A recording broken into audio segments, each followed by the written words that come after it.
Hey guys, welcome to the channel. This is Adam with ND72. So today what we got is my 2000 ML430 and my 2001 ML55. This is my new car that I just picked up.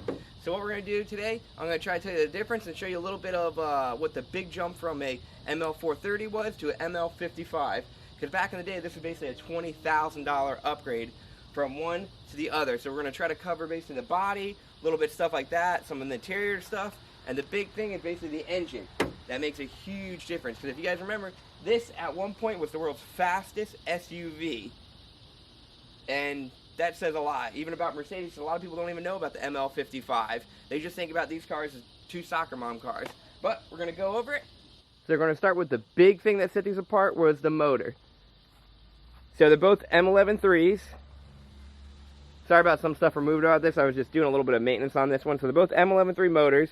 This is the ML430, which has a 4.3 liter V8 compared to the big boy 5.4 liter V8. So with the two motors, the AMG one is 342 horsepower and 376 foot-pounds of torque. We come over to the 430, that's 268 horsepower and 288 foot-pounds of torque for this one. That makes the ML55 have right around, let me do the math real quick, 74 more horsepower and like 88 more foot-pounds of torque. And also, this comes on a lot earlier by like, I think 200-300 RPMs quicker where you get all the power. And that's roughly at like 2,800 RPMs. So that's a huge difference in that. And mainly how they get that is, so it's a different piston and different bore that basically goes to a 5.4 liter compared to the 4.3 liter. It's a different intake manifold where they changed out the runners. It's different camshafts where I'm pretty sure they still have the hollow out lobes, but they go to a mono design that is lighter for the cams, and then it's stiffer valves and stuff like that. And of course, a little bit of ECU tuning, a little bit of that, but that's a nice chunk of change where any mod, even if I still had, like, if I still wanted to make this car go fast, I would have been spending, what, headers, tune, all that to even hope to get like 88 horsepower, or like, I probably would get like 20 or 30 horsepower maybe. So just a little bit extra money, that's why I wanted to go to this. So that's a huge difference. So speaking about performance with the two, so the 0 to 60 in the ML55 was roughly 6.5. There's a couple people out there who were posting up doing for like stock. They were doing 6.0 and 5.9, but I took the average of what like Motor Trend and all them stuff. Basically the average is 6.5 and the slowest was like 6.8. So that's a lot quicker, and I think that was like, that's almost 2 seconds quicker than the 430. That's a huge difference on that. And then for top speed, that's what made this car so good back in the day. The top speed was 150, a lot of people are claiming. They're showing videos and all that stuff of stock of hitting 150, 151. I think factory, they claimed out 146 roughly. Some people are saying 142, but I was seeing a lot of videos. And for like a truck that weighs right under 5,000 pounds, I think this one's 4913. That's a heavy boy to be pulling up that much and going that fast. And they're not that aerodynamic. They're like a big brick. So, pretty good. Now, when we're comparing suspension, it's a little bit different just because mine's modified and I lifted it. But what AMG did different with the 55 is they did stiffer dampers. They adjusted the torsion bars to make it a little bit lower, and they did different tires. So the ML55 comes stock with two 85 50 18s, and then the 430 came with two 75 50 17s, which that's basically like a 28-inch tire. But if you see what I have on mine, which do fit, and they look pretty nice. I'm going to put these on the 55. These are 32s, and they're a pretty aggressive tread. So, pretty nice. The rim should clear. If not, then I got to get different tires for these. And then also it's a difference, but if you see the red calipers painted from the factory, front and rear, and then on the 430, it's just basically the normal, like, the gray, which isn't bad. They're both Brembos.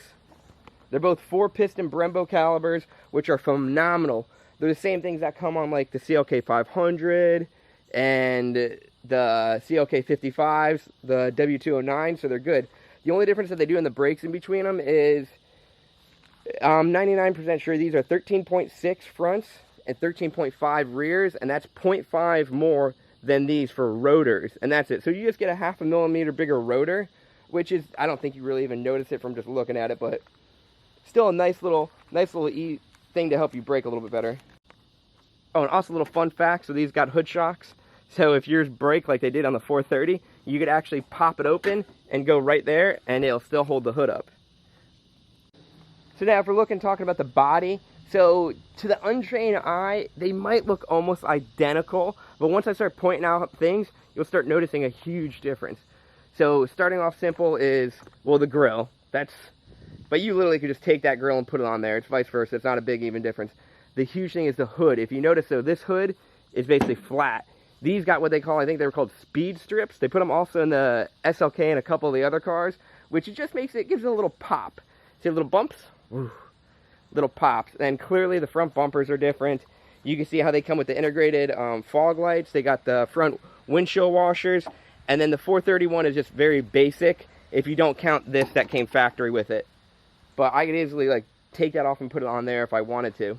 They all come with basically little yank straps with a little access point over there for front and rear. And then also one of the big things that are super cool, which that's the big reason, because you could just bought a hood, but these fender flares come factory like that. I think they're so effing cool. Compared to the 430s, is just like, you get a teeny little like bulge, which isn't really anything, but pretty nice. Then you get this teeny little pinstripe. I don't know if you could even see it on the camera. It's so minute with a little Mercedes pinstripe over there. Like the little subtle things. And then you move to the back. So granted, my rear bumper and front bumper are messed up, but once you move to the back, you could kind of see a pretty cool little difference, which I like it. So the front bumper is clearly different. So when you're comparing, the front bumper is clearly different, but mine's broken. This one's just kind of like basic. Mainly what they did is they made it so you could have the dual exhaust tips, which look pretty cool. They say AMG on them, and it gives a little bit more of a growl, which isn't that big a difference. But what they had to do to make that work is, I'm going to show you the trunk. So normally on the 430, the spare tire sits underneath here on the ground. But since they have the dual exhaust, well, the dual tips, they had to put the spare tire in there. So that's a big difference. That, I mean, I'm probably going to remove it just for spacing because I don't even have a spare tire. And once I get the bigger rims, it won't matter. Clearly, you get the little AMG logos, but it isn't that much. And then on this year, you got the third way windows, which I'll actually use those, and I'll show you what they do. See that little window? Boop! Opens up for a little ventilation that my 430 didn't have. I don't remember if that was an option or not, but I'm pretty sure you get them in the 430s too. But I like it. It's a cool little feature. So with the interior, it's basically more or less the same, but I couldn't find any of the 55s where you didn't get black interior. So I'm pretty sure they all come with the black interior, which, Jesus Christ, it makes it look so much nicer. Yeah, that's that little third window button I was talking about. Right there where you could actually push it and that third window back there will open up. So on the interior, the big difference is the gauges. So yeah, I need to get fuel. So the gauges, they read little AMG logo, they come white with the chrome, and they say 160 compared to before it was 140 top speed, but more or less they just look a little bit niftier. And then let me show you when you turn the headlights on. They look kind of cool. Yeah, see? The other ones don't look as cool like this. They look pretty basic. I'll show you them really quick.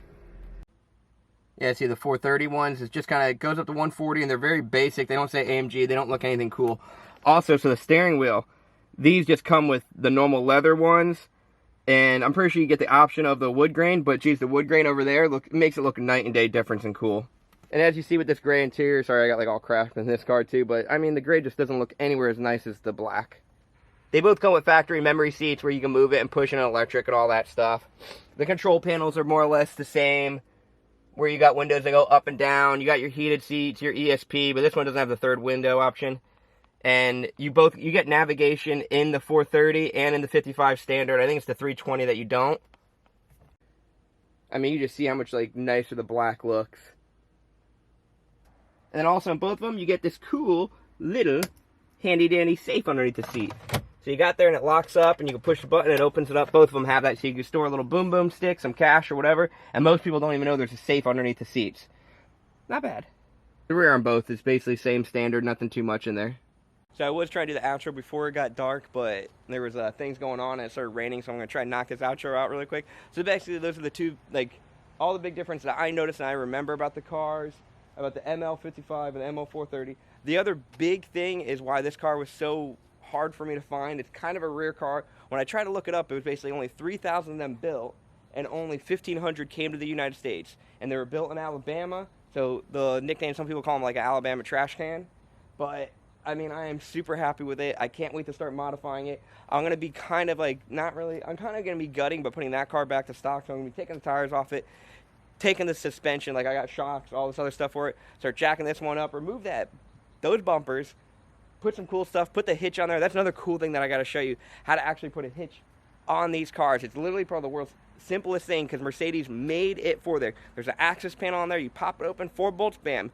You got a factory hitch that is rated, I think these were tow rated at 5,000 pounds in the US, and for whatever reason, in other countries, they were rated at like 7,500. When I was looking at it, they were just saying that the standards of how the US rates towing is a little bit different, but even 5,000 pounds for me, like if I'm towing if I'm towing the black car, my black CLK 55, or even the death car, those cars all weigh under, I'm not going to tell you what they exactly weigh, but they all weigh under 3,000 pounds. I'll give you a little hint. So that gives me at least 2,000 pounds for a trailer, which that should be plenty for what I'm pulling. So thanks you guys for watching. Hope you guys hit that subscribe button and like it, and just throw some comments down there. A lot of people have been asking for more off-roading vehicles. I'm going to start building this up and start doing some cool stuff with it and taking out the trails and just having so much fun with it. But hope you guys like, subscribe, and see you guys later.